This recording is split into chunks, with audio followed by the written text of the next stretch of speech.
السلام عليكم ورحمة الله تعالى وبركاته. ورويد خليفة آدي دين سلاميسا دمان أصحابتي iyo dadka ku xiran janalkayga maanta Ibrahim Rumawado maxaa dhahay sidii waxaan rabaa maanta wax yarna ka iraahdo dagaalkii u dhexeeyay labadeena walaal labadeena garab laba fartun kareeto iyo fartun janno waa markii labaad oo ma aragtay halkaas aan ka soo hadlaayo run ahaantii dad badan baa soo hadlay maamooyin waaweyn oo habaryaraha soo hadlay ee abwaana ah gabdhihii buraan buru jiray barkooda waa soo hadlay iyagoo baaq nabadeed u diraaya fartun kareeto iyo fartun janno laakiin waxa moodaa wali jawaabihii fartun kareeto iyo fartun janno inay socdaan run ahaantii labadaba waa isku taxalujiyay inaan helo nasiib daro fartun kareeto telefonkeeda maba ii shaqeynay yani ringin maba ii dhahay calling lee dhahay waya whatsapp ka diyaanu telefoon caadi kama wici karo fartun janno galabta saaka waa hele waliba anoo kaliya ma helin anagoo badan baa intaan helay fartun janno baan karbaashni hada waa karbaashki la yaqaanaan karbaashni waxaan ana waa khaldantihiin waxa sameeysan waa khalad inta soo gabdhood inta soo maamooyin oo habreerihiin idinka waaweyn inta idinka codsadeen inaad dagaalka deysaan inaa wali sii wadaan waa khalad marka fartun kareeto waa fartun janno waa sorry ma laba magacaas khaldaya fartun janno waa noo qabsoontay video dambe iyo clip dambe oo aan fartun kareeto ku duraayo social media ma soo gelinayay tiri de anaguna waa kula kurkurno waa karbaashnay waa noo qabsoontay qofka wanaagsan waxa lagu gartaa inuu ma aragtay dadka walaalihiisa ama dadka ka waaweyn uu ma aragtay respect gareeyo oo ma aragtay markii la dhaho waxaas daa oo ma aragtay loo bandhigo wanaaga uu qaato run ahaantii waa la hadalay anagoo badan oo qof meel ka socday fartun janno waa la hadalay fartun jannana waa naga aqbashay inaysan ma aragtay social media dambe waxa dagaala iyo wax video ay soo dhigi doonin laakiin nasiib daro fartun kareeto anigu waa waayay dad kale oo dhahay waa waayana waa arkay oo rabay inay labada gabdhood dhexdhexaadiyaan waxaan ka codsanaa fartun kareeto mar koobaad iyo mar labaad iyo mar saddexaad ma ahan dad aad u fara badan baa ka codsaday inay naqaymayso oo saan u qaymeynay ee aan social media u soo fariisanay oo uga danqanay labadeena walaalo iscaynaya inay noo qaymayso oo ay codkasigayaga iyo baryadayada ay aqbasho oo ay joojiso nuclearka ma aragtay social media ka socda social media dana gilgishan saana u gilgishan hadii ma fahanteen murtidiini ilaahay idin siiyay iyo mirihiina iyo mulaxankiina ilaahay idin siiyay waxaan idin leeyahay meel xun ha u isticmaalanina waxaan dhageysanayaa abwaanadeena qaaliga reer Canada warsan sheekh abwaanad geeyo gabdho aad iyo aad u fara badan oo ka falceliyay halkaas maaragtay buraanburo soo duubay ee soo hadlayna waa idin la wadaagaya insha Allah marka before aanan gabdhahaas idin la wadaagin waxaan rabaa wax yar inaan dhaho gabdhaha labada waka waa runta u dhahaya war ilma aad reeyalo fidmadan maxaa u qayb qaadanaysan labadan gabdhood oo walaalihiina maslaxa ma dhex dhigtaan ma heshiisaan iyadoo markii tan la durayna maxaa tan ugu mashxaradaysan markii tan la durayna maxaa tan ugu mashxaradaysan dambiya ku leedihiin waxa meesha ka socdo dhan dambiya ku leedihiin fidmada waliga laga qayb qaato waliga dadka waa la dhexdhexaadiya sulux iyo wanaag baan loo dhex jiraa abwaan warsan sheekh waxay tiri ma gabdho yar ma ahan yani islaamo waaweyn ma ahan laakiin waa dad aqli leh oo aqligooda ku socdo ku shaqeysta isna anigu yaraan waxa u qaanaa wixii teenager ka sii yar marka waxaan idin leeyahay reer Nairobi waxaa idin leeyahay hawshiini waa gabteen hawshii la idin idmaday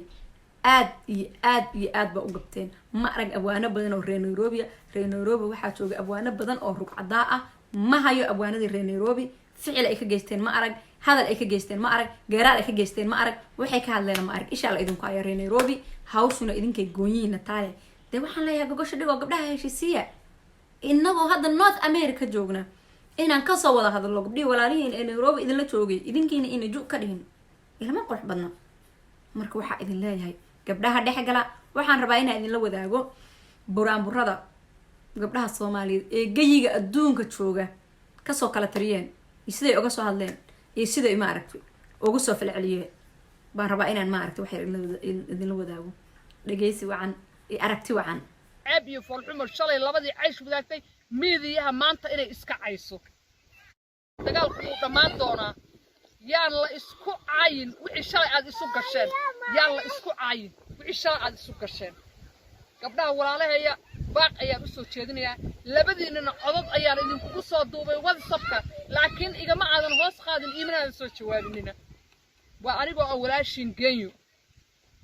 saas ayaan idin leeyahay baaqaas ayaan idin soo jeedinayaa waa ceeb iyo foolxumo shalay labadii caysh wadaagtay miidiyaha maanta inay iska cayso cibaaraduhun ya wallahi ceebabahan maqlaa war cibaaraduhun ya wallahi ceebabahan maqlaa midiya layska cahayo iyo ceebabahan maqlaa caloola qufays ya wallahi ceebabahan maqlaa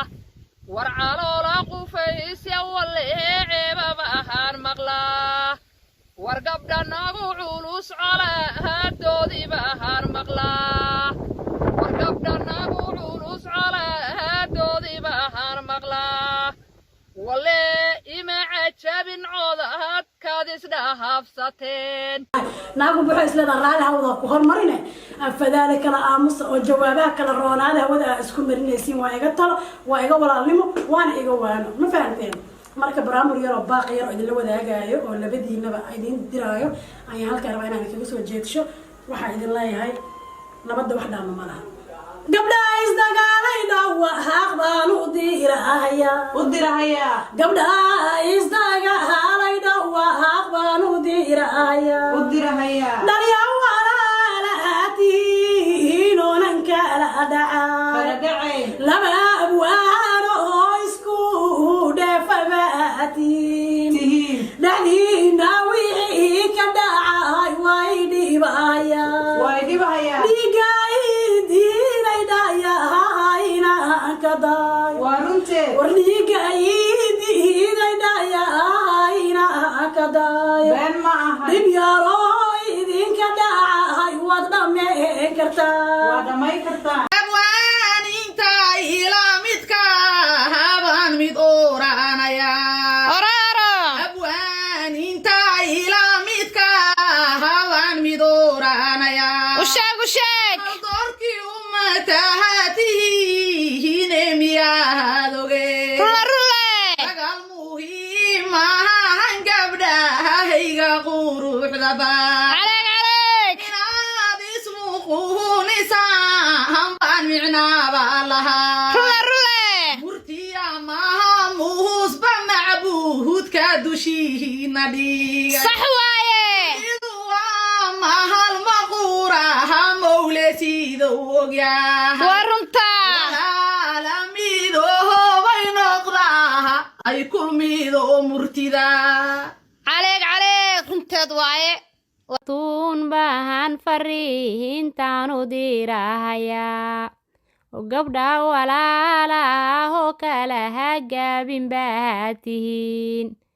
gabdha walaalaah oo kala hagaabin baad tihiin oo dhammaan gayigeenagaba haygooda laga yaqaan oo dhammaan gayigeenagaba haygooda laga yaqaan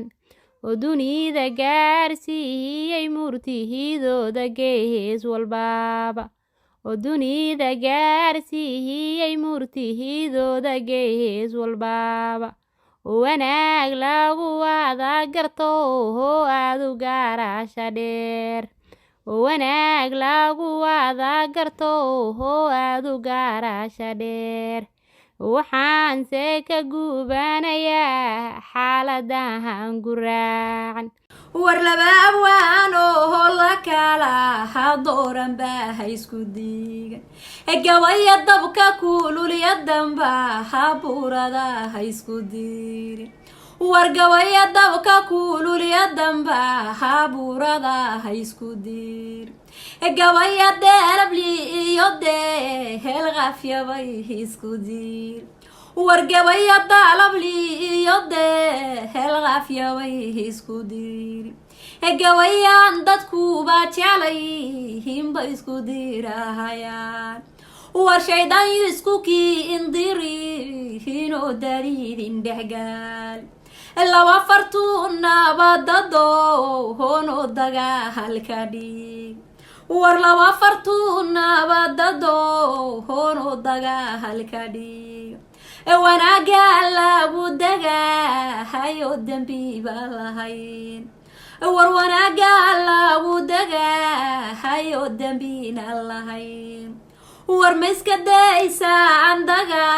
halkoo darmaha tagtaa insha allahu biidni illaahi raxmaan maama xaliimo macallin abikar waa la hadlay oo joogto maanta muqdishoy joogtaa ma joogi bay tiri nairobi laakiin haddaan imaado maamo insha allahu biidni illaahi raxmaan waa jeclahay wax walba oo gabdhahaas ka dhexeeya inaan dhammeeyo intaa ka horaysa maamada imaan waxaan rajaynayaa sababtii ay ku dhammaan lahayd in aan raadiyo anigoo warsan sheekh maxameda inaan raadiyo labadaas gabdhood oo gabdhahaygii ah oo garbahaygii ah oo codkaygii ah oo maskaxdeenni ah oo caqligeenni ah oo cududeenni ah in aysan hadal dambe oo qadaf ah afkooda ka soo bixin codsiga aan jeedinayana wuxuu yahay fartuunay wax dambe ha soo duubin fartuun janno wax dambe ha soo duubin fartuun kareetoy wax dambe ha soo duubin habaryar waa ku baryayaa baryay iga tahay ha soo duubin ilaahay baan kugu dhaariyey ha soo duubin yaan lagu soo dirin yaan lagu dhihin iska celi naagta adigana yaan lagu dhihin iska celi naagta waxbay kuu soo duubtay billah calaykum wallaahi alcadiim waxyaalaha qaarkood waa naxdin inteeda la eg maanta haddaan nairobi joogo qof walbaba gurigiisa ugu tegi lahaa laakiin macal asaf inteen joogaa north america meel ugu dambaysaan joogaa waxaan idin leeyahay oon idinla wadaagayaa oo qaybtan dambe idinkula wadaagayaa murtidii abwaanadeenna kowsar keef maxay ka tiri soo marashaa haddaan miisaamo meeqamkayuu lahaa oo aan marxabeeyo gabdhaahena maryaqaan buraan burku waa murtiyo mansadii hablaha amanba lagu miisa mudaankiisu waa aroos micna kaluu leeyaho meel kastuu maraa mira macaan weeyo qof maqlaba muusada meeqamkaha ka ridina muran yaanu idinka noqon mid walba murtideeda rabbigeed ha mahadiso halkaas ayta waxaa dhegaysateen gabdhaha soomaaliyeed iyo sida uga hadleen oo ay uga feecoliyeen ay u buraanbureen oo uga xun yihiin arrintan meesha ka socota waxaan idin leeyahay gabdhihii waa lala hadlay dee gabdho isdagaalay intay isku imaadaan ma dhahayo waa aan heshiino laakiin waa inay dad dhex galaan oo dad waaweyn u tagaan gabdhuhuna waxay isku haystaan wax saas u weyn maba ahanba soomaalida dhan waa isa soo lays qoryaha la isku dhuftay haddana waa la wada socdaa maxaa arkaysaa laba gabdhood oo saaxiib baa fadhiya farantii oo ay leedahay adeerkeeda aabahee dilay ama adeerkeeda tigay dilay soomaali dhan waa islays laakiin dad kala go-i kara ma nihin dad gunta hoose walaalkan ahaanahe ma kala go-i karno hadal iyo danni iyo xoogaa ishuruuf dee mataqaanaa dumarnimo oo naqaadana wax lagu kala go-aya maahan waxaa idin leeyahay hadalla meel dhow buu ku dhacaa dhawaaqna meel dheer buu ku dhacaa waxaad dubteen rikoorka idin gelaysaa annagana wayna dhibaysaa marka gabdhihii waa lala hadlay laakiin waxay u baahan yihiin ficil iyo dad hormuud u noqda ilaa soomaalidu dhaqan iyo xeer bay leedahay marka waxaan rabaa wax yar ee gabdhaha reer nairobi aan ku dhaliilayo inaan meeshaan ka tiriyo because gabdhaha horey baan oola hadalay horey baan buraanbur iyo af soomaaliba waa kusoo daalay marka waxaa idin leeyahay abwaaninta gaahamuro hookinyaga haydfano war abwaaninta gaahamuro hookinyaga haydfano taladu waa margaaran waa hamarna gaahari waa marna adaago oba marna hagoonyaha hagaytaal war gorfeeya xaajida hanadii hinkaygunkii hinataal gorfeeya xaajada hanadii hinkaygunkii hinataal oo geedka hoostiisaba hagarta lagu galaa laguna soo gaabagabe heya wixii guraacan wargabaya nabadii iyo gee heerara soo gengiima warguulka soo hooyiya gabdhahan walaalaha warguulka soo hooyiya gabdhahan walaalaha